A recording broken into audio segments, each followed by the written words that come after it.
Like, how do you create this shit? How did you do it? Because you were telling people we showed a little video of you when you were just a young kid. This is what I'm going to do. Here's what I want to be. You know, a young boy, my oldest sister. You know, my family is a great family. I have a loving family. My mother, my father, my two sisters.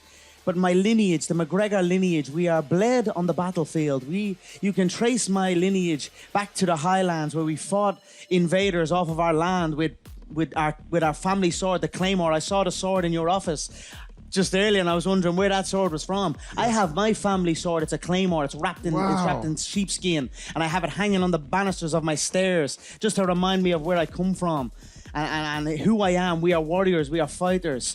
So my sister, when I was a young kid at around 15 years of age, unsure where I was going, came to me with a book, The Secret, and preaching the law of attraction. And I was like, stop, get away from me. I'm only a young kid. I didn't care about that. I wanted to just go out and play. You know what I mean? Yeah. I wasn't interested. I was almost laughing at it. But then she kept on me with it, and I eventually watched a movie on it and read some books on it. And then it started to resonate with me, like to keep positive and have belief in where you're going. And you're able to, you can almost visually create your entire world. No, not almost. You actually can. Yes. You can. And then I was like, I'm going to do that, and I will do that. And then that's when I began to practice it. I practice it. We used to drive, my girlfriend, we used to drive to a food place in like a shopping mall in Ireland, and it was a very busy shopping mall. And I would practice like little parts of it. Like when we were driving into the shopping mall, the car park, I would always visualize that the car park space right at the front door would be empty for me, waiting for us to pull up. Yeah. And sometimes I'd get it and sometimes I wouldn't get it. You know, but when I got it, I'd celebrate it like I just won my double world title. You know, and I kept building on that and I got better at it and I became so damn good at it that I was able to go into bouts against undefeated fighters for not defeated for over 10 years, or, you know, people with insane fighting legacies, and I was able to go in front of the world and tell the world, I'm going to knock this man out with this exact shot at this exact time, and I done it back to back to back. And so you'd visualize it, you'd see it, you'd feel it, you'd tell everybody. I tell everyone. I think that's a very important thing. Yes. It's easy for us to keep it all in, but you're not on the line then. All in is a term I like to use in my ventures. All in. We've got to be all in on our ventures. I am all in on my whiskey. I'm all in on my clothing, my fitness regime, the McGregor Fast program. I am all in on the fight game. I just want my worth. You know, there's a lot of politics in the game. The fight game is full of sharks, but I'm the fucking whale. So I want what's mine, and that's what I'm going to get, what I deserve. So. You said originally you wanted to be in soccer, I heard, but even then you visualized, I understand. Well, again, yes. See, I was visualizing before I even knew about it. Obviously, soccer is huge in Ireland and the UK, and it was my first love, most certainly. I used to sneak out of the house late at night, and there used to be a little grass patch by my home, and I'd take the football out and play on the grass patch on my own, and I would kick the ball against the wall. And when I kicked the ball against the wall, I would imagine it was a goal, the goal net, and I scored a goal, and I would run off. And I would visualize a screaming arena cheering me on. And they were my first visions of selling out arenas and you know, and doing these type of things. Although it didn't end up in the football game, I ended up in a similar one. So it all worked out, and it was all true visualization. So I was just a young kid with a dream. You know what I mean? And sometimes my dreams change, but it was still a kid with a dream and a belief in himself. And for many times I was laughed at and not believed in, but you know what?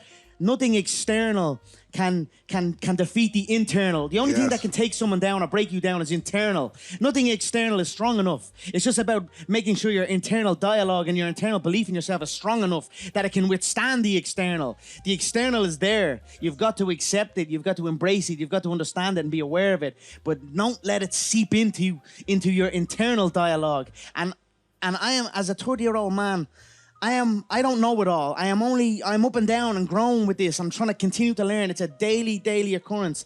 Not to let that external infiltrate my internal. And that's what I'm trying to do right now, because I have let it infiltrate it at times. How do you do that? How do you keep it out? What do you do? I think, you know, it's a daily thing for me. I like constant do you internal. Do you have a set of rituals at all? You know, I'm figuring out my rituals Only recently, only yesterday, I was like, every time I wake now, I put on a song. I start every day with a dance. That's awesome. And feel myself. Who am I? Yes. I know who I am. I am an Irish animal, a proper Irish animal. My career is a career of never been done before.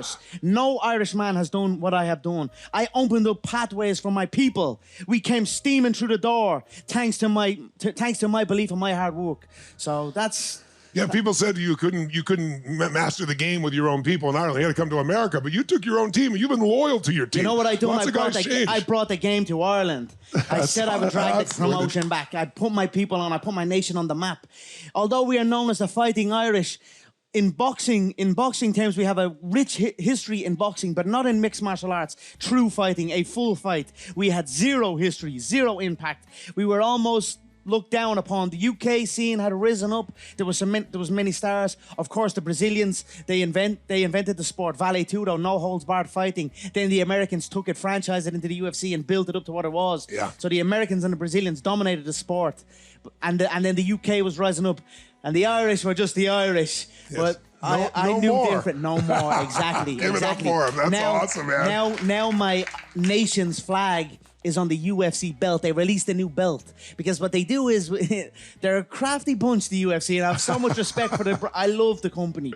I love all the people involved. But anytime I dip away, they try and reignite my interest and get me back in there. What they done was I won the 2 belts. The first 2 ever done it. The first 2 ever, and still the only 2 ever do it unified. Yes. There's been interim double champions, but that's not unified double champions. I'm the only unified. Champ.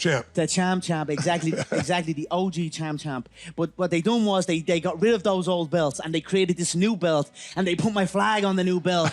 So they're playing games with me. So we'll see how it goes. Yeah, but he doesn't know who he's playing with. But I'm in shape. My body is sore from work. I know you look what like I mean? you're ready to go rip somebody open. I have my nutritionist with me. I have my doctor with me. I have my people with me. I am blessed to be able to do that. You know, for so long, like in my mid to late 20s, when I started to acquire wealth and acquire money, I was fascinated with materialistic things. I would buy myself cars, watches. I know I'm speaking about that, and a big diamond watch on my bezel. This was actually a gift, but I switched off of that now. It's like I realized I was spending things on material items and not things on myself, on my being, on my fitness, on my health. I've switched that completely. Like I said, my nutritionist travels with me full time. My doctors, my training partners, my coaches. Yeah. I have a full team, and it's all for health, fitness, and peak performance. We've got to be in shape. I think a trait of the successful is to train early, wake up and train early. You've got to be successful, or you've got to be in shape. Yes. To be, you've got to be in shape physically to be in shape mentally. Yes. They go hand in hand. Yes. So I'm putting a lot more time into that, and I realized I actually